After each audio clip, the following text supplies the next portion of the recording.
அத்தனை செல்வமும் உன்னிடத்தில் நான் பிச்சைக்கு செல்வது எவ்விடத்தில் வெறும் பாத்திரம் உள்ளது என்னிடத்தில் அதன் சூத்திரமோ அது உன்னிடத்தில்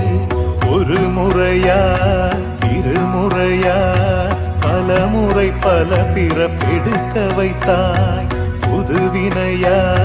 பழவினையா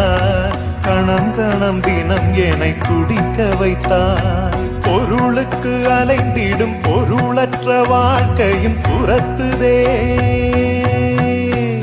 உன் அருள் அருள் அருள் என்று அலைகின்ற மனம் இன்று பிதற்றுதே அருள் விழியால் நோக்குவாய் மலர்பதத்தால் தாங்குவாய் உன் திருக்கரம் என்னை அரவணைத்துனதருள் பெற